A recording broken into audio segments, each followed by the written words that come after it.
Upswell for this opportunity. And we will get started right now. Keeping with the theme about transforming systems, only way forward, we're going to take this opportunity over the next hour to direct our attention on two pillars in the community, in every community across our country, which are hospitals and community-based organizations and schools. So those two pillars are addressing gun violence in a very profound way.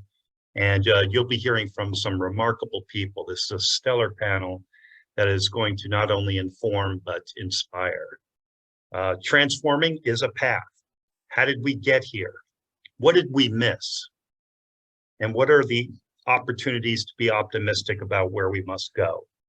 And to start, I'm just going to say a few names, a few people we have lost in the last few days in this country: Elena Henderson and Caleb Andrew Day, Bruce Sellers, Christopher Lamar Tanks, and many, many more.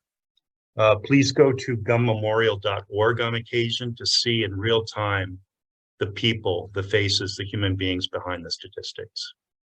And for more information on data, please go to Gun Violence Archive, which has just a wealth of data on the issues that we're going to address over the next hour.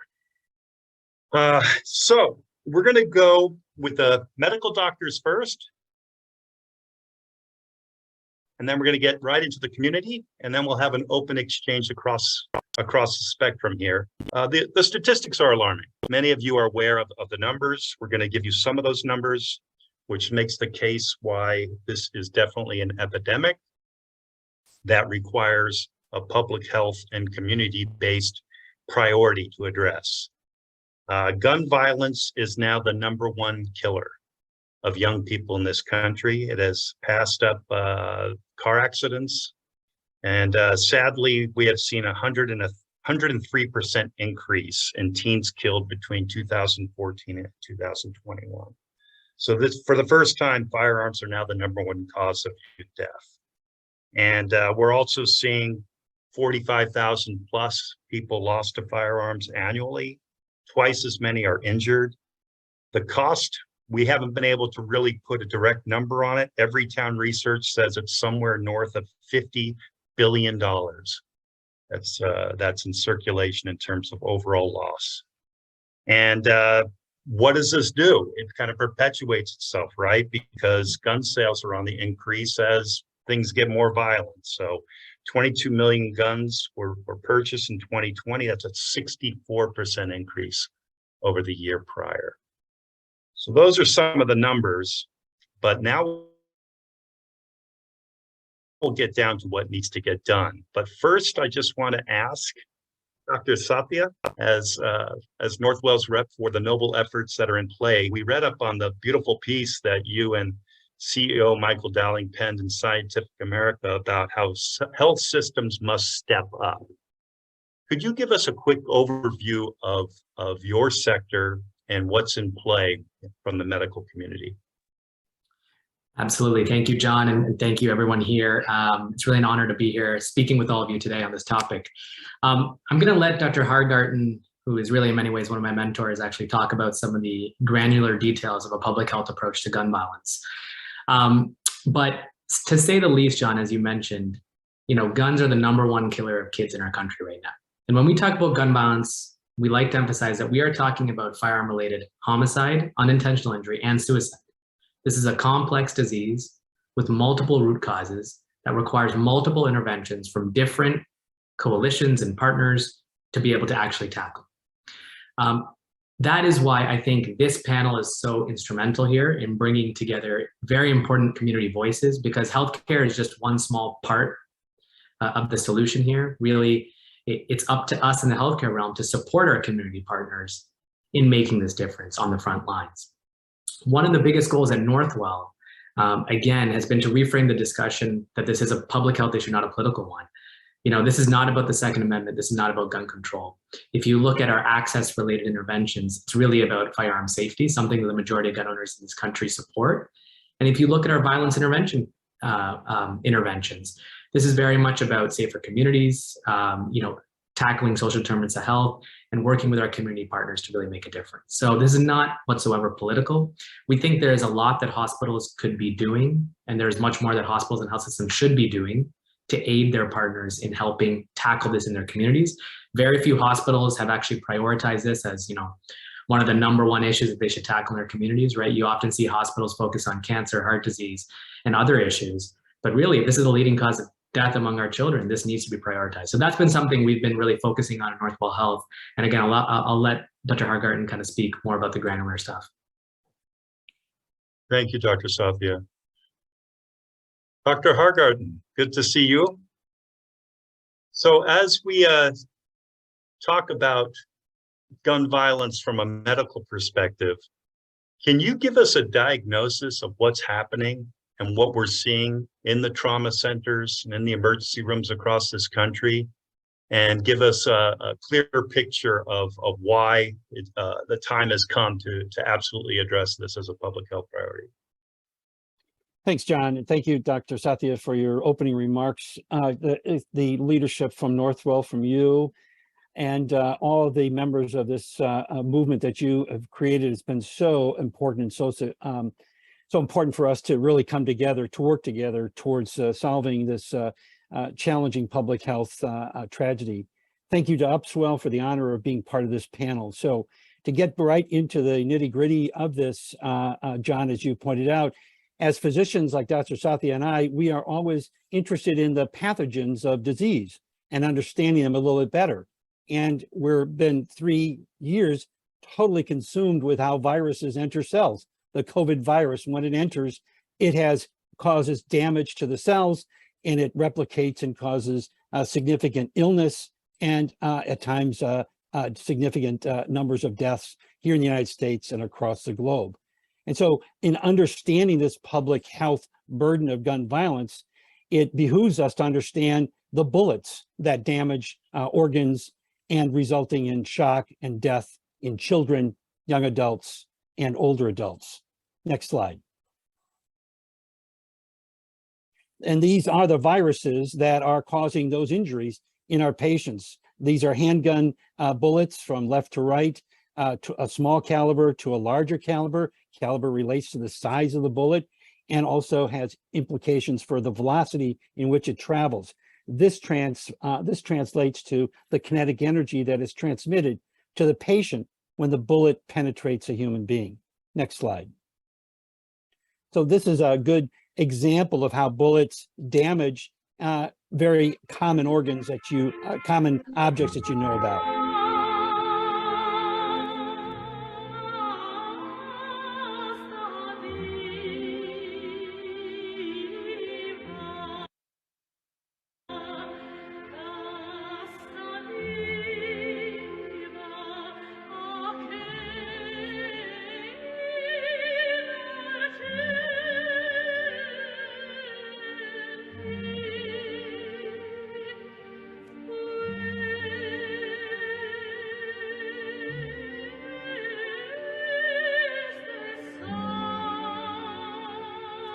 I'm going to ask the audience to reflect on this final image, and we'll come back to that in a moment. Next slide.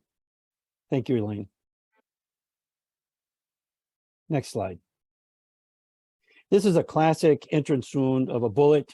Dr. Sathya and others who are trauma surgeons see this on a virtual daily basis in some trauma centers with an abrasion that outlines the entrance of the bullet penetrating into the human being.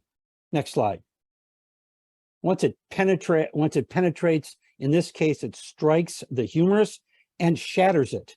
You can see the fragments of the bullet, but when it directly hits the humerus, this results in a significant fracture and a significant likelihood, and in fact, a predetermined disability for this patient. Next slide. So to understand the pathogen of a disease, we need to look at it like we do with viruses and bacteria with a microscope. We need to have high-speed video cameras to understand what bullets do to human beings when they penetrate into a body. Next slide. In this case, a .40 caliber bullet, right to left. Hold it there, Elaine. Good. That central part that's wide, that's temporary cavity that's being formed that results in adjacent tissue tearing, swelling, and bleeding. And the permanent cavity is the permanent track you'll see as the bullet has left the gelatin and directly damaged tissue in the direct path of the bullet.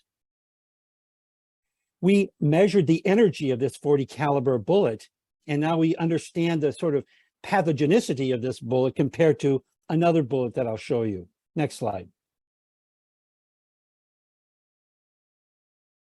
That's the 40 caliber. And this is a 5.56 NATO released from a assault style rifle. Hold that right there. Oh, sorry. There we go. Look at the temporary cavity formation of this bullet as it goes through the gelatin, which is a facsimile of human tissue. Imagine this now going through the torso of a 7-year-old, a 10-year-old, a 15-year-old, and the resulting adjacent damage to solid organs like the liver, to bones, and to other tissue. The disruption is significant compared to the 40 caliber bullet that I just showed you. Next slide. This is a article from Heather Scher, who was a radiologist on duty during the Parkland Hospital, at Parkland Hospital during that tragic event. I was looking at a CT scan of one of the mass shooting victims from Marjorie Stoneman Douglas High School who had been brought to the trauma center during my call shift. The organ looked like an overripe melon smashed by a sledgehammer and was bleeding extensively. How could a gunshot wound have caused this much damage? The patient expired. Next slide. So when we frame this in our conversations as a public health epidemic, as a complex, challenging disease that healthcare systems are struggling to deal with and to prevent, and we want to do this, we see this is our lane. This is where these patients come to trauma centers, to hospitals, where the attempts to stop the bleeding, to resuscitate these patients occurs. So this is a team effort that is in a trauma bay such as this, that is dedicated to the care of these patients and the immediate care needs of these patients. Next slide. So in closing, we want to advance the discussion of gun violence based on science. We recognize that these sciences will further inform our public health approach and our care of the patient as we want to do in our respective healthcare systems and in our communities. Next slide. And finally, I want to frame this properly. We hear the mantra, guns don't kill people, people kill people. And I find this to be intentionally not quite accurate. Next slide. Guns don't kill people, bullets do. And I showed those videos to you for that very purpose. And that's the pathogen of this disease. Next slide. The Sandy Hook shooting. In our research, we looked at this shooting, 26 died, all 20 children struck by those bullets, those 5.56 native bullets died. In public health terms, that's 100% case fatality ratio, meaning everyone that was struck by bullets died. 154 bullets were released in less than 4 minutes. We know that because law enforcement counted it. That rate of bullet release is equivalent to 19 militiamen from 1791 storming Sandy Hook. That rate of energy release that he did during that day is equivalent to 171 militiamen storming Sandy Hook. Next slide. Thank you. Thank you, Dr. Hargarten. It's been a topic for a while now that being able to present in a graphic way what we're up against is becoming more and more important. That certainly was the case in Chicago and in Buffalo and Uvalde this year, where several of the first responders said the time had come for people to understand what the first responders are witnessing and how critical it is for us to understand that these shootings are fundamentally changing the way we can treat one another on the response side. We're going to talk about prevention as well, but it's critical that we understand what is really happening biologically as well. So thank you. And by the way, just another statistic, there are 8 million AR-15s in circulation right now. So we have to be mindful of what we may be facing for the foreseeable future. Dr. Talib Hudson, we just briefly discussed what's happening on the medical front and what the medical practitioners are addressing. There are centers for gun violence prevention popping up at medical centers and universities across the country, which is a very strong sign. From UC Davis out west to Johns Hopkins to Northwell. We have research in play. There's some new funding coming in. And the mass shootings give some spotlight to the national discussion, but it's important for us to understand, as you have said, that there's a fundamental misunderstanding of the work of Black-led communities in addressing the community-based issues around gun violence and the day-to-day challenges that we face in order to understand the comprehensive nature behind violence. Can you share with us what NNSC is doing so that we can better understand the complexity of community-based trauma?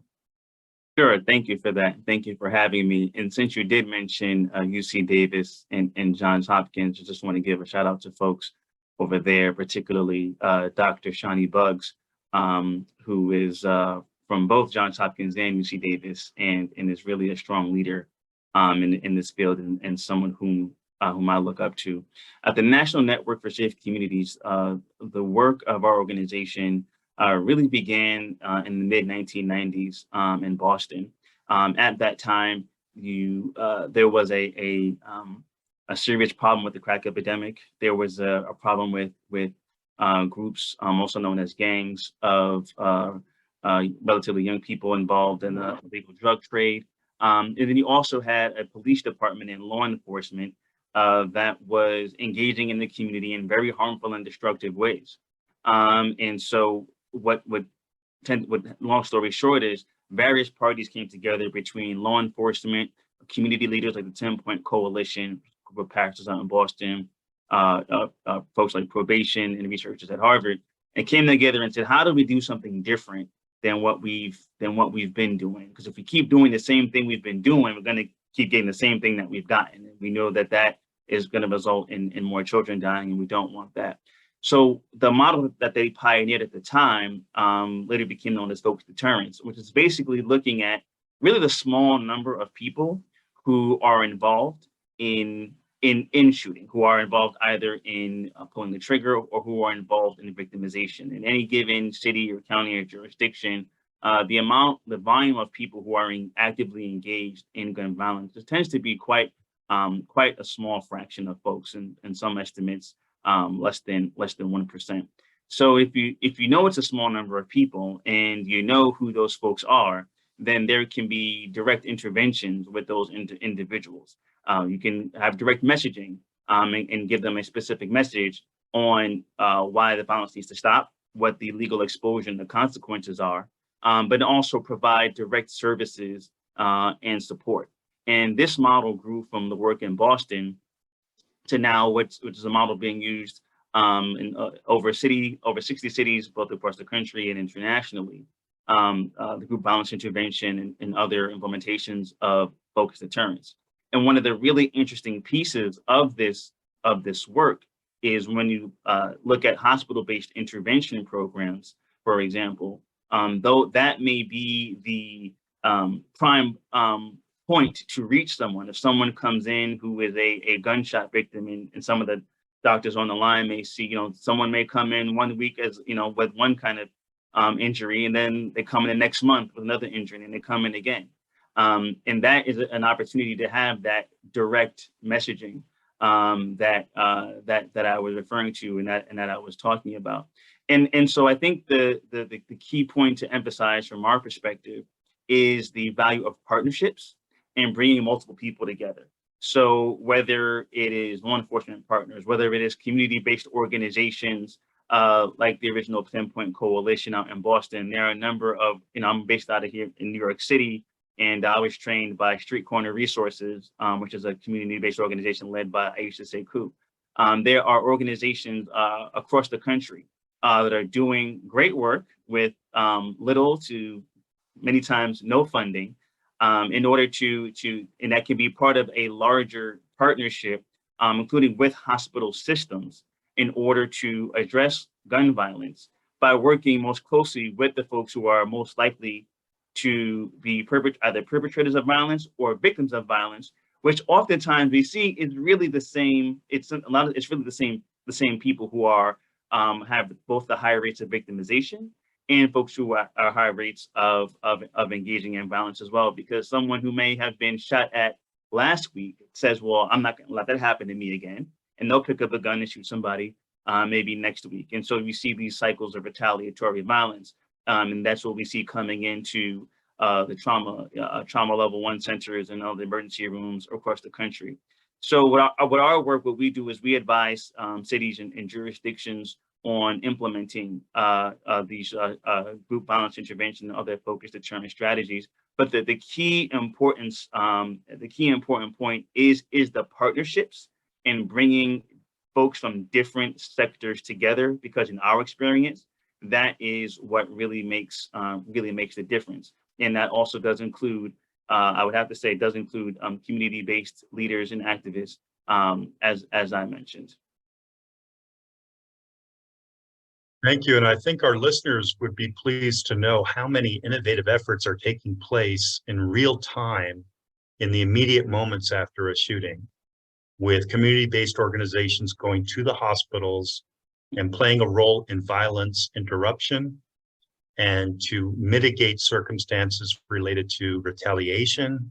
Emotions are high, things are unstable in those moments, and it takes a real innovative approach to temper down the heat in those situations. So Right.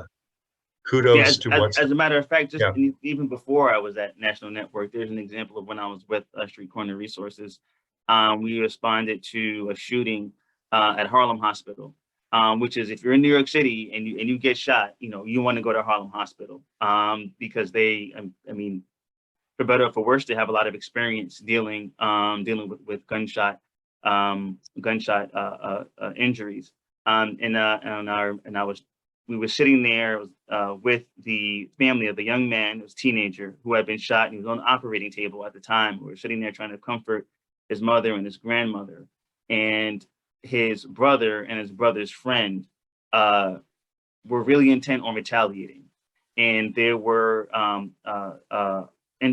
outreach workers who have responded to the hospital and were able, while myself and Aisha Sekou were comforting the mother and the grandmother, the outreach workers were talking to the brother and his friend to convince them not to retaliate. And thankfully they were successful. There was no retaliation and the young man survived. And so that story turned out really well. But it's just an example of the kind of, and I think that was at, I don't know, maybe 1 o'clock in the morning, but that's an example of the kind of work that is done that often goes unheard and unsung and behind the scenes. Thank you. Ms. Joelle Charles, speaking of violence interruption and being proactive about gun violence prevention, can you share with us some of the creative and holistic steps that are taking place on the ground in schools with youth to reach and elevate their voices, both practical, psychological, creative and healing, and prevention exercises on a cultural and psychological level? Absolutely. Thank you, John. Hello, all. My name is Joelle Charles. I'm Program Director for Why Not, a gun violence prevention arts-based initiative. We're doing this on behalf of the Nonviolence Project, and I thank everyone so much for inviting me to this space. As I shared, Why Not is a gun violence prevention education program. You'll notice we use not K-N-O-T because we use Carl Friedrich Wurzward's original brass sculpture Nonviolence as a tool for creative expression. So this project is really about comfort, hope and healing, and trauma-informed teaching. You'll notice our symbol here. It's an original, thank you so much. It's the original sculpture, which depicts a pistol with a knotted barrel. And that really symbolizes the disinvestment in firearms and the potential for human interventions in this very urgent public health crisis. So, and just as an aside, if you're not familiar, the sculpture Nonviolence can be found in front of the United Nations here in New York City, and was very much created as a response piece to the tragic murder of John Lennon. This is a piece created by a dear friend of his. Next slide, thank you. So as a program, Why Not offers students and school communities a creative opportunity to foster peace and wellness and explore concepts of grief, of trauma, of social determinants of health, as have been mentioned, right? These social and economical conditions that affect behavior and well-being. And so in these conversations, we wind up recognizing homicides, suicides, domestic violence, and global peace relations. We discuss school shootings, community shootings, all of which really disrupt and rupture concepts of unity and justice and human dignity. So we invite our young people to express their conceptions on violence and nonviolence, harm and harm reduction by using this sculpture as a vehicle to really express how our societal efforts towards change are still very relevant. These are children, these are students, young people who have experienced violence and are very much responding to it. And so, of course, this is a practice that incorporates practices of mindfulness and social emotional learning. And it's an interesting way for school communities to incorporate the arts, as we know that that's something that is also losing funding and a presence in our schools. So we piloted this program throughout the summer season with the goal of reaching one school in each of the 5 boroughs. And we successfully met our goal with more than 150 sculptures being created by students all across New York City. And so these are just a few of the phenomenal pieces that our students brought to life. You'll notice that our young people are deeply affected by violence. Our teens, who were on average about 14 to 16 years old, have already lost friends, classmates, family members to gun violence. And ultimately, as program director and facilitator, this was a project that asked 2 very important questions. What grief are you holding on to? And how can coalitions help to creatively soothe young people as they navigate a rapidly changing world? Next slide, please. Brilliant. And so that is all I have to present you all with. These are some ways to keep in contact, keep eyes on how this project is rolling out. We are over the moon thrilled that it was a pilot project that was well received, and we look forward to doing even more. So onward all, thank you. Thank you for your heroic efforts, Joelle. And if anybody gets to witness Joelle's magic with youth and having them demystify what violence is in their lives and be able to actually transform and take away any romantic notions of violence and firearms, it's through this project. So we appreciate you so much, Joelle. Speaking of transformation, so Dr. Sathya, with this theme about where we were and where we need to go, which is a perfect segue from what we're doing in the classrooms here,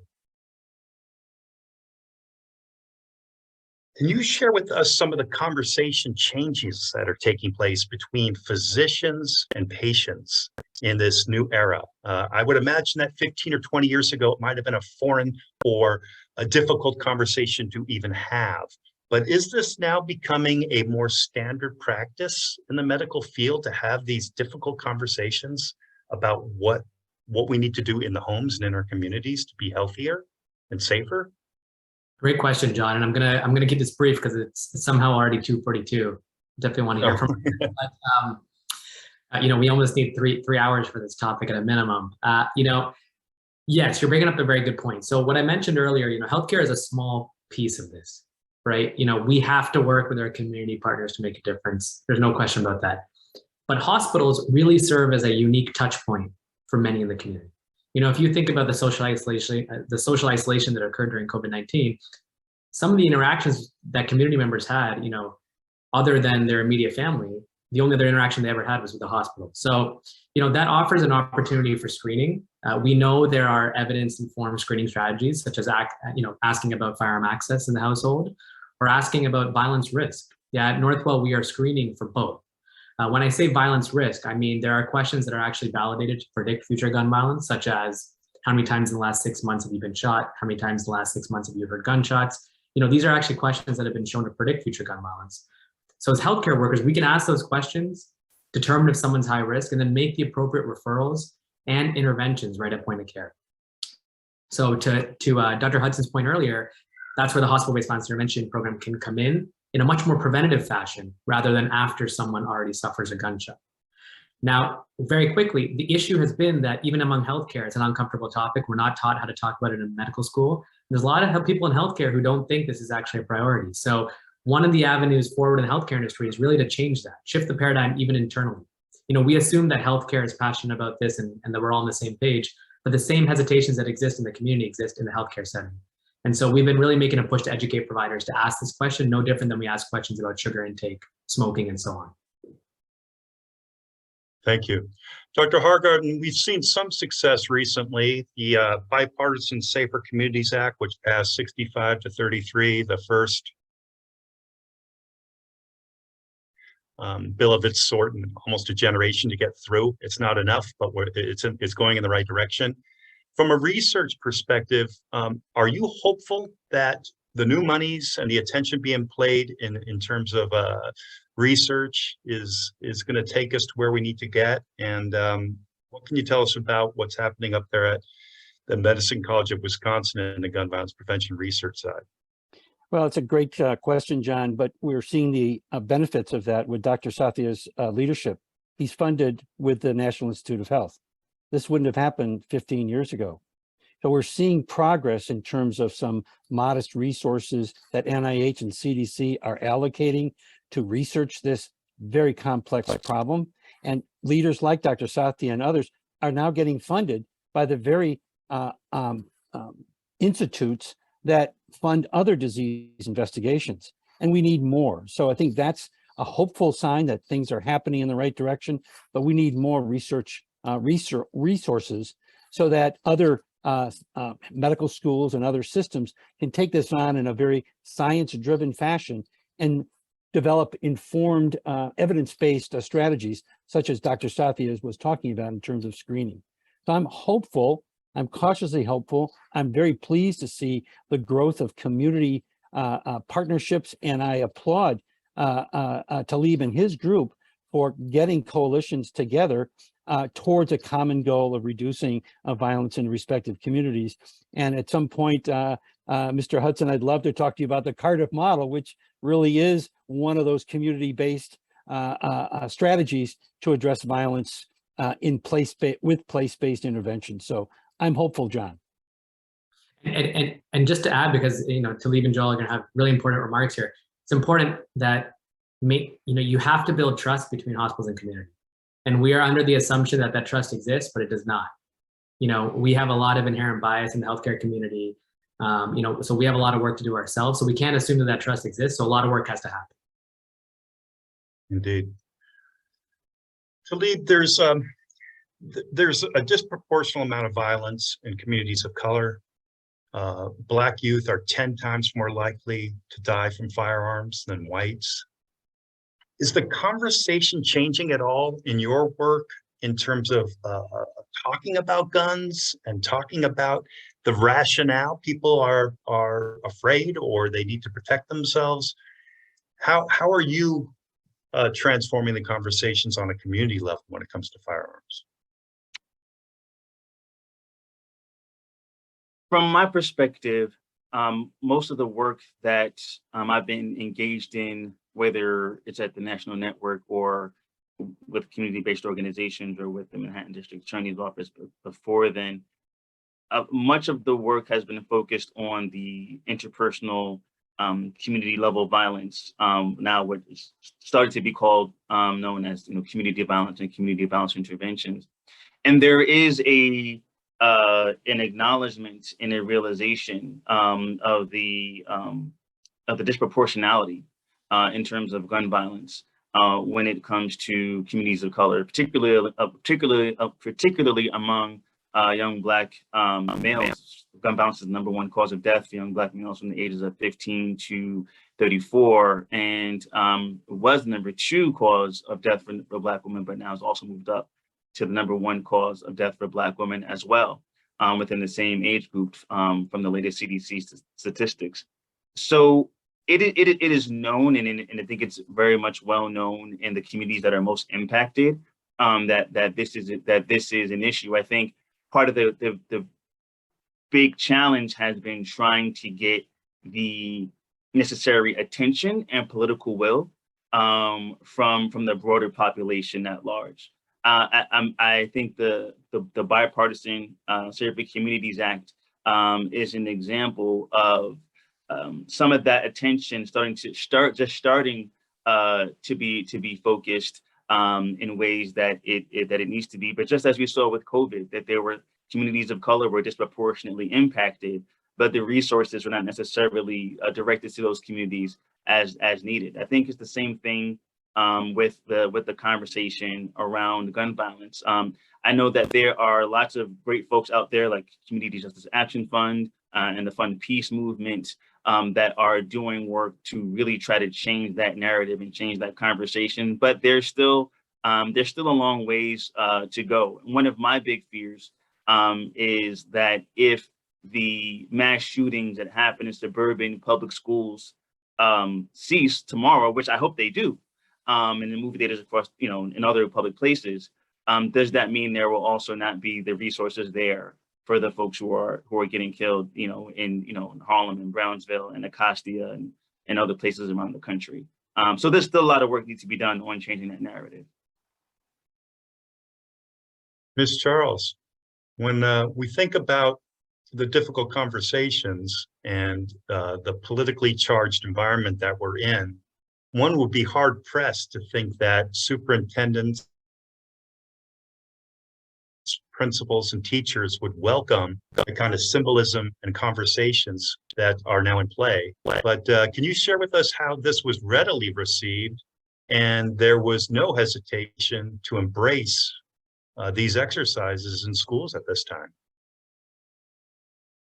Surely, thank you. Well, something I've noticed about the schools we've reached is that these are schools that have been deeply affected by violence and harm, right? So whether it's been peer relationships that turned violent, or just the community that they're a part of being a bit more of a violent community, or with community members not feeling safe, this was something that school communities, actively came to us to be a part of, because in many ways they were already doing this work, whether it's a mural in their school, or whether it was about or seen through the security checkpoints throughout a school building. They were already doing this work of trying to foster an era of harm reduction, but sometimes doing things that kind of take a few steps back. And so that's the juxtaposition I see between the murals, but then the security checkpoints in school buildings.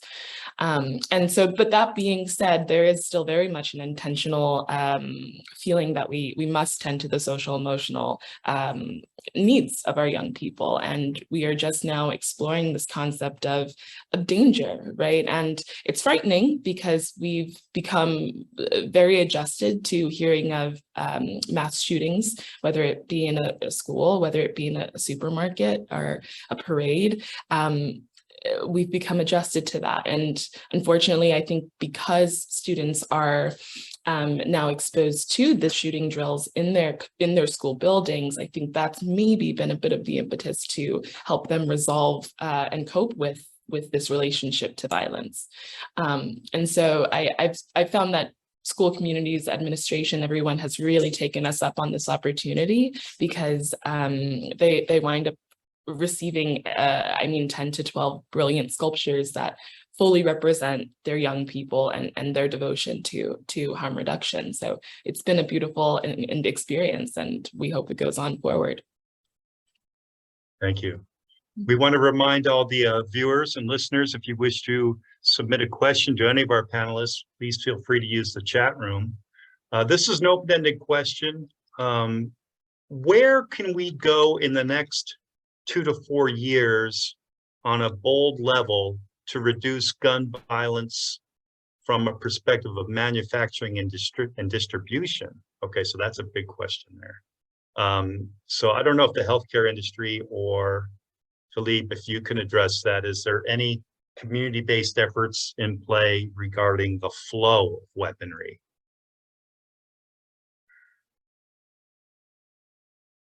I mean, that is a question that's a bit beyond the scope of my work. What I would say is that I know that there are a number of activists and advocates who are working to try to stem gun trafficking. So whereas in one jurisdiction, it's maybe easy for someone to purchase a weapon according to the laws of that state. And then they bring those weapons across state lines to another state like Illinois or New York, which may have more stringent gun laws, and then those guns get sold on the street. And so I know that there are folks working to try to stem that, what's known as the iron pipeline of guns going up and down I-95. But broadly speaking, the manufacturing and distribution side is a bit beyond my regular scope of work. Yeah, Yeah. question? Go ahead, Doctor. Yeah, is the question in relation to illegal firearms or legal firearms, or like the manufacturing of guns, John? I think it was in general. Okay, here's one. Is it time to utilize Mamie Till's strategy and share the impact of guns on bodies and pictures? Are we shielding the public from the reality of gun violence by not showing its ugly destruction? I can respond to that because I too have been struggling with this. And publishing Emmett Till's body in the newspaper was transformative when it was done in the 50s. And there has been a very strong conversation back and forth about releasing the devastating effects of these bullets. Hence, I have been very much wanting to at least get closer to that with the usage of the videos that I've shared with you today. And I don't know the answer to that. I think one starts to look at back and forth about how that would have an effect. Maybe it doesn't, how it could be misused once it gets in the public domain. But I think it's very important that our policymakers know the devastating effects of these bullets and their effect on 7-year-olds, 10-year-olds, and 15-year-olds. So very important question, Cheryl, that you raise, and it deserves more conversation, perhaps another upswell panel just on this very issue. Thank you.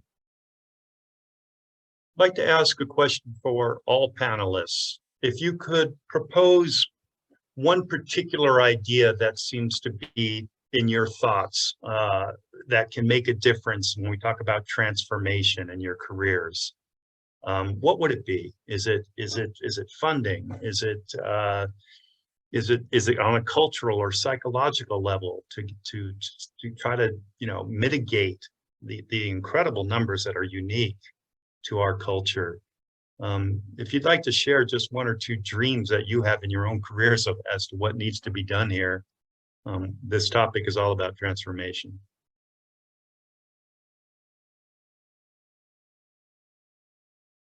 I can jump in if no one else. Don't be shy. So I think, I think I'm trying to articulate my thoughts here. The short answer is funding, but not funding for the sake of funding. What would the funding go toward? In my view, much of what drives gun violence is pain, right? And pain begets pain, right? We've heard cliches like, hurt people, but I think that that's true. I think that people, the gun, and people can have political discussions on access to guns and the Second Amendment and so on and so forth.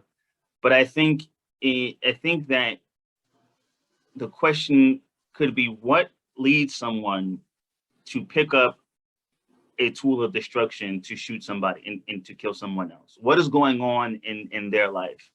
And I think that there is a lot of unresolved trauma, particularly when I look at the interpersonal violence that goes on in communities of color. There is a lot of unresolved trauma. There is a lot of scarcity, and there is a lot of intergenerational pain that has not been resolved and that has not been dealt with. And so we see it manifested in terms of gun violence, but the gun violence in and of itself is merely the symptom, I think, of some broader issues. So if I had a magic wand, if I had, Aladdin's genie, I think it would be not just necessarily funding, but also political will around providing the necessary supports to take away or to assuage some of the root of why people are shooting others in the first place. Joelle Charles, could you share one or two tidbits of what you're hearing from some of the youth today regarding, their vision? I get the sense that it's not all jaded. They're very realistic, but they're entitled to dream and they're entitled to have a future that's free of this madness. What are some of the testimonials that are coming forward along with these exercises? Thank you, John. Well, so many of our students wind up really getting to this place of identity. They understand that identity is their one way of being really present in our world. And so whether that means race, class, gender, whatever that may be, I notice that they themselves notice that identity has so much to do with our ability to resolve conflict or to just get through a conflict without violence. And so it's, as you asked that first question, and I kind of noticed this also in our classrooms, I think the number one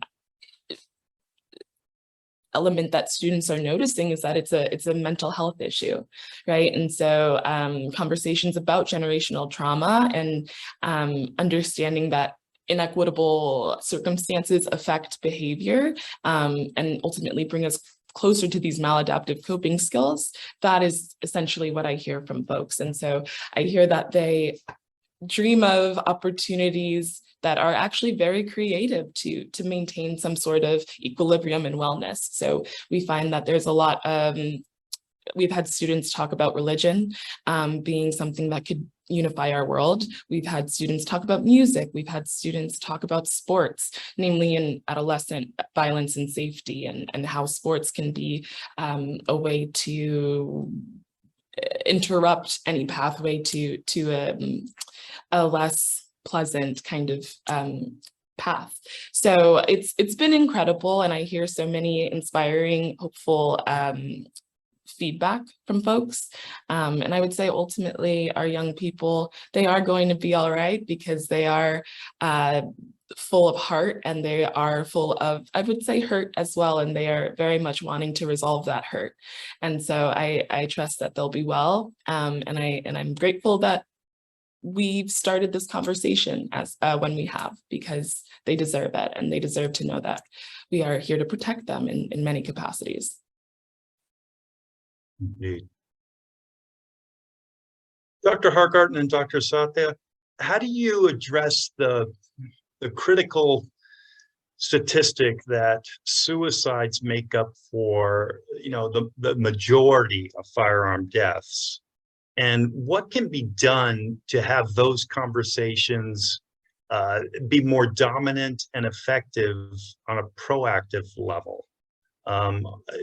Do we need to get the mental health practitioners and the gun purveyors to have, I've heard stories of doctors on the West Coast literally going into gun shops and educating the sellers that, hey, here are some warning signs psychologically, and there's been some success. They've actually received it. We have doctors giving out gun locks in very red states. Yeah.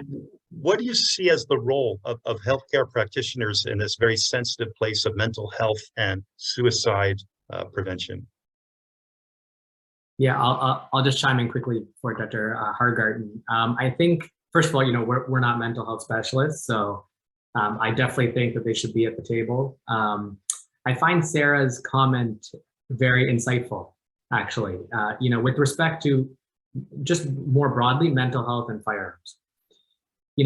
This is a common thing that we hear in the community, right? People saying that this is a gun issue or this is a mental health issue. Many people saying this is not a gun issue, this is just a mental health issue. The truth is we have two epidemics. We have a mental health crisis in this country. We also have a firearm-related epidemic in this country. But there is a complicated intersection at times. And to your point, if you're talking about firearm-related suicide, of course there's an intersection there. There are higher depression rates in Canada and Scandinavia, but nowhere near as many firearm-related deaths due to suicide in those countries. If you look at violence, right, the tremendous trauma that comes with violence, whether you're talking about secondary trauma, PTSD, anxiety, substance use, and so on, there's a big mental health crisis just from exposure to gun violence, which again, we know that, for example, young Black kids are way more likely to be exposed to.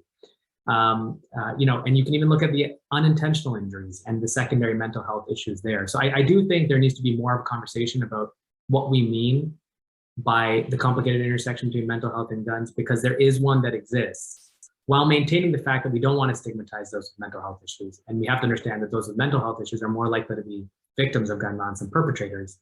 There are still approaches we can take. Thank you, Doctor.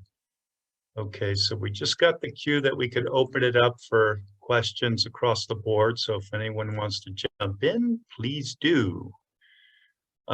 In the meantime, I would like to ask you, Dr. Hargarten, has there been any resistance to the idea of graphically depicting what is happening with the various calibers of bullets? I did note that when we had the IVAC conference, that it was actually very well received, that people felt educated on what is happening biologically. But has there been any pushback to the idea that we need to tell people what's really happening on this level medically?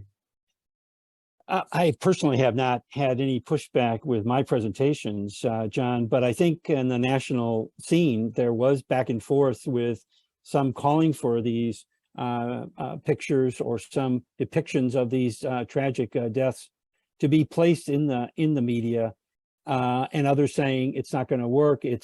They can be too easily abused, and therefore it's not a good idea to do this. I do know that the pictures of the slain Parkland students are being shown to the jury for the trial, and so I think this is a very important discussion to have. But I think it is important for people, as best as we can, understand the devastating effects, in this case, of the 5.56 NATO bullet that's released from an assault AR style rifle. Is important for people to understand, to discuss it in that context and the implication that it has for a 7-year-old. Again, it's 100% case fatality. It's like a virus infecting someone, a population, and everyone dies from it. And I think that's important for people to understand the seriousness of this particular bullet and its implications, in this case, for young adults and children. Thank you. Here's a question. How do you think we can broaden those conversations and actions to better improve education to lessen the killings we endure in our neighborhoods? Many millennials and Gen Xers have begun to educate themselves on gun safety to protect due to the constant targeting of Black and brown individuals. Kind of an open-ended question there. So I'll start and build on the very important comments we've had so far. Is that homicide tends to be clustered in cities, in urban areas, and suicides, firearm-related suicides, tend to be more broadly distributed across a state. state such as Wisconsin, where I reside.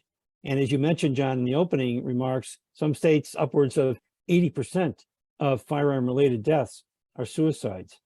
So addressing firearm-related suicides in all the complexities using public health sciences is a very important starting point to bring in all sectors of civil society, all sectors of the left or the right, or however way you want to describe it, to come together to look at strategies such as the gun dealers that you've mentioned, John, to help them be part of the strategy for reducing firearm-related suicides. And I think there's been hopeful progress in Utah, in Colorado, in other states where this coming together for firearm safety has started to pay some real dividends. And I think this is a hopeful area for us to examine closely. And I think in urban areas, it's, again, very, very important for homicide to have, and Dr. Sathya mentioned this from the beginning, of establishing trust. And I think the trust between healthcare and law enforcement and the community is broken in many communities. We need to establish that, strengthen that trust to work together towards addressing and identifying strategies for reducing gun violence in communities. And I think Talib and his organization are examples of trying to do that and come together in a realistic way to address gun violence. Yes, and I think we can applaud that the various players across the pillars. Today we concentrated on schools and community-based organizations and hospitals and medical centers. But we are all feeling that the appreciation for the complexity and the long-term trauma that is taking place in our communities requires us all to have a stake in this. And so I think that part of it is hopeful. The big mountain in front of us, I think, is understood to be, you know, the cultural dynamics, the political wedges, and of course, just the exploitation of the amount of guns that are in circulation. That's going to take time for us to just mitigate. I would like to, if I may, just add just a one point, John, I would love to see 50 of Joelle's students go to legislatures and talk to them about gun violence with their sculpture in hand. I think that would be a powerful message to legislators who oftentimes more than ever respond to children's adolescent needs rather than adult needs. So I want more of those students that Joelle's reached out to and get them in front of legislators. If we have a moment, John, I would love to speak to what we've planned. John and I are both here on behalf of the Nonviolence Project, and he has been my right hand in a lot of this Why Not dissemination and run. And we look forward to really pulling our sculptures back together. We dream of gallery openings and having exhibits or at least making these sculptures very public for folks to see and view. We look forward to bringing these sculptures to the United Nations and just having some sort of a peace assembly with our young artists, with politicians, with folks who are part of a community, or community stakeholders, I should say, who are wanting to see this through. So I thank you so much, Dr. Hargarten, and that's something we very much have in mind as well. Thank you. I want to thank Dr. Stephen Hargarten, Dr. Chethan Sathya, Dr. Talib Hudson, and Joelle Charles for your ongoing efforts, your peace building, your violence prevention work, and the healing that is required. Keep it up. It's noble, it's heroic, and it's so needed as we address transformation. I'm going to close with a post that Talib Hudson put on Twitter some time ago. You posted a quote from Malala, and I think it's very appropriate. She was a victim of gun violence, but has transformed her life into one of peace building. She says, "I raise up my voice, not so I can shout, but so those without a voice can be heard." Thank you all. Be peace builders, and together we'll have united purpose in mitigating this epidemic. I appreciate all of you. Thank you so much. Thank you, everybody. Thank you. Thank you.